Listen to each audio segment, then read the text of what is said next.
Like most people, I spent September playing through Starfield. It's a game that people have been extremely split on, with some people on their hands and knees praising it as the best thing to happen to gaming since the Prophet Muhammad invented the TKL keyboard, and others spitting on it, claiming it to be a pile of shit.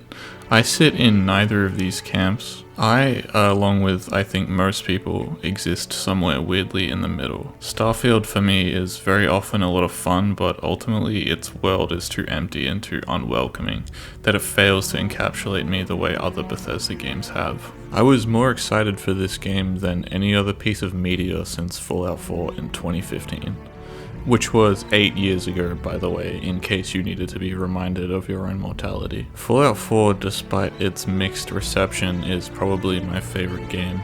I've played it dozens of times and for hundreds of hours to the point where its flaws are just part of the experience and don't really bother me anymore. But I acknowledge them, and I recognize Starfield as a perfect opportunity for these flaws to be addressed. This is what the basis of my excitement for Starfield was built upon.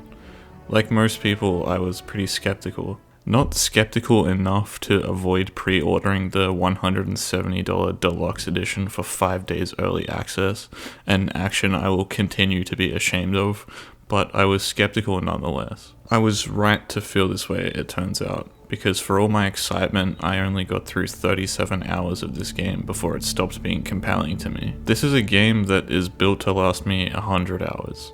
I haven't finished the main quest, there are countless side quests waiting for me, and hundreds of planets to explore, but nothing convincing me why I should return to them. Like the title says, there's something missing here for me. I will undoubtedly return to this game at some point in the future. I mean, I paid for it, I'm gonna get my money's worth, but as of right now, I'm not convinced as to why I should. It really annoyed me in the first few days and weeks that people would be posting their reviews and opinions without having seen majority of the game. So with that being said, this video is not a review, but rather some observations about features of Starfield that I feel have hampered my experience with a game I was so excited for. I want to start by saying that this game isn't bad. It's at least average. It is in many ways better than previous Bethesda games. Facial animations are better than they ever have been, excluding the occasional times when they're not. Companions are much more fleshed out than they even were in Fallout 4. Character customization is great, the factions are mostly interesting, and weapons are unique and fun. There were also a lot of quests that I really enjoyed completing, such as the Freestar Ranger questline, which I think was the highlight of my time playing the game.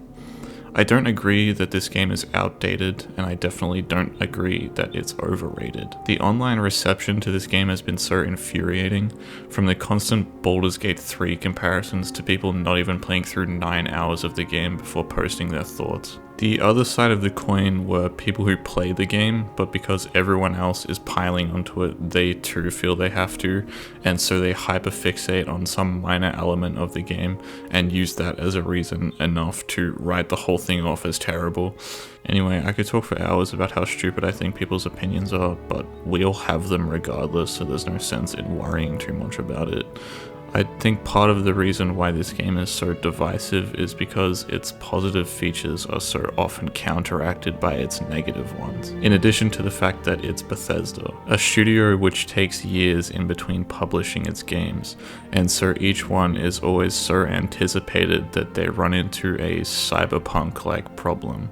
That is, their games can never possibly live up to every single person's expectations, and so they're inevitably gonna let down a lot of people. My first big issue with this game has to do with how it attempts to feel overwhelmingly large, and how it fails at that. I was never really interested in the gimmicky idea of there being 1,000 planets to explore, nor do I understand why that was such a selling point for this game, because I don't know anyone who was impressed by that. Most people, I think, straight away realized what that was going to look like, but if they didn't, Todd was pretty quick to explain it. Entire planets obviously weren't going to be painstakingly handcrafted. They would instead all be procedurally generated, and then Bethesda would go in and themselves design the most interesting locations. I think this idea just made people skeptical, as it did me. Now, having seen firsthand how this plays, I can definitively say that this game's scope is what ruins it. I understand that a lot of games use procedural generation. I mean, Oblivion and Skyrim used it, but for Starfield it seems different. These planets are so fucking boring. I have only once been encouraged to venture from my map marker to explore them, and this was at the beginning of my playthrough when I didn't understand how boring these planets were yet. I'll concede that most planets I've been to seem different visually from the rest of them. Obviously there are some similarities, but there are 1,000 of them. You can't expect them to all be unique. But they are mostly unique. The issue for me is when I see a monument or a building, there's just nothing that makes me want to explore it like there is in other Bethesda games. At first, when I did explore these buildings, I discovered very quickly that there's nothing interesting here for me, so I stopped caring about my surroundings. In a genre where the open world is like the most important thing, I stopped caring about my surroundings. There might be some people who attack you or some miscellaneous loot around, but nothing worth the oftentimes long walk between your ship to a landmark. This feeling is exactly how I felt when Fallout 76 came out and there were no NPCs. I didn't know what I was supposed to do. Everything felt empty. With regard to Starfield, this feeling even transcended just the lonely, sparsely populated planets. Even the cities that were handcrafted to be the center of a galaxy pale in comparison to the constant and inescapable detail present in Cyberpunk.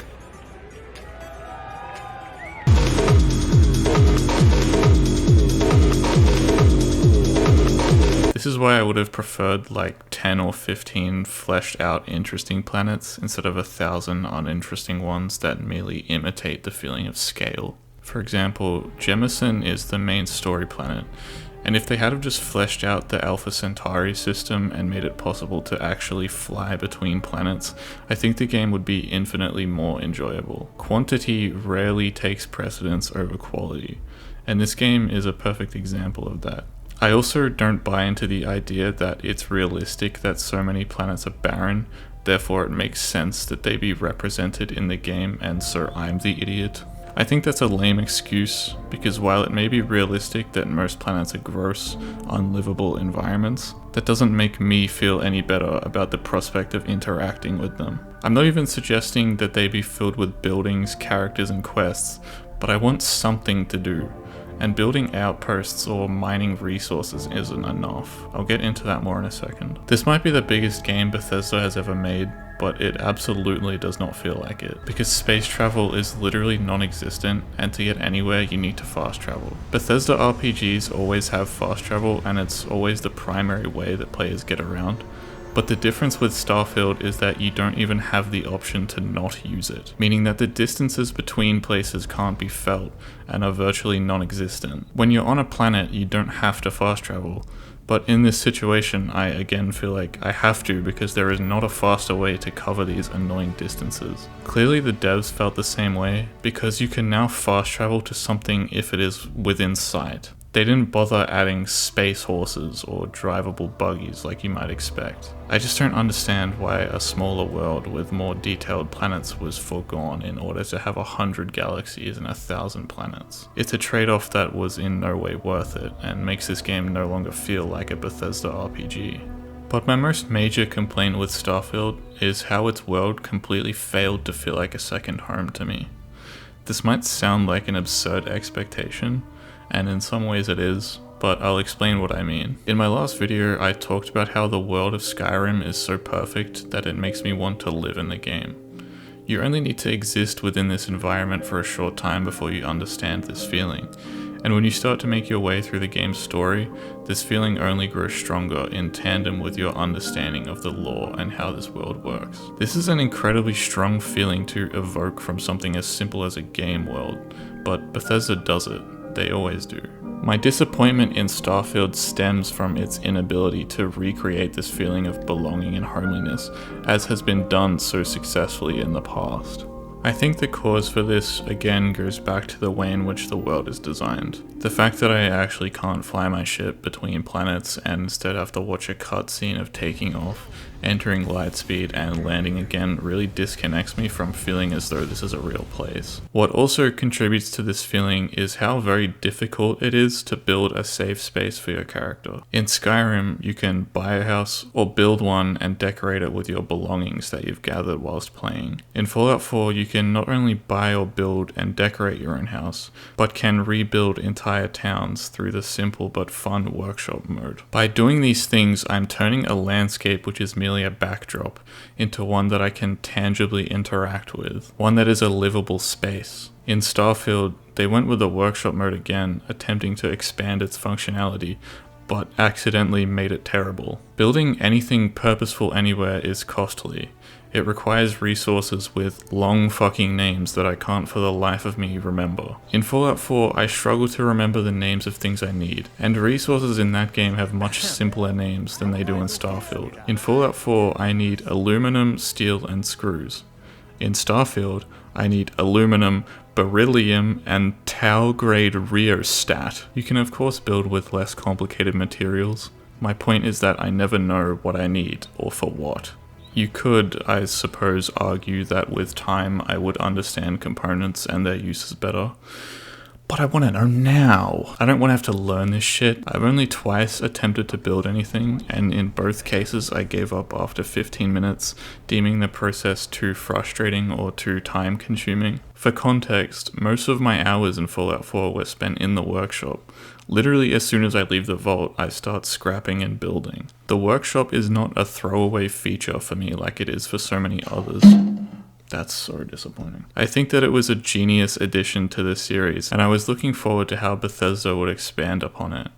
But here it seems worse. Not only are the required components seemingly more complicated and hard to remember, but the variation of placeable objects is so limited. Also, when you go to place something, the object doesn't rotate with the player like it did in Fallout 4, meaning I have to spend ages adjusting this way too sensitive slider only to give up and settle for my couch being placed almost symmetrical, but annoyingly not so. To add insult to injury, all of the purchasable properties come with no furniture, meaning I have to furnish it myself using this shitty system which lacks unique furniture and decorations and doesn't allow me to place anything straight. Setting aside the workshop, which I'm sure no one actually cares about besides me, the world of Starfield is inherently bland and uninteresting. There were moments though, where I felt like it could have been so much more interesting. One in particular was when I got to travel to Earth and learn about what happened here prior to humans abandoning it. The lore here is so cool, and it's the same feeling I got from learning some of the lore of the Elder Scrolls, but there just wasn't enough of it. So yeah, that's about the extent of my thoughts on this game.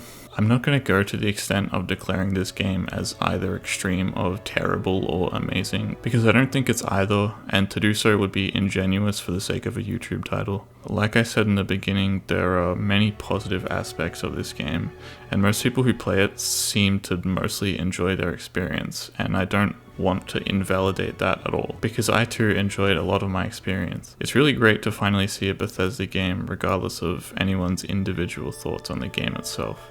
So yeah, that's it, bye.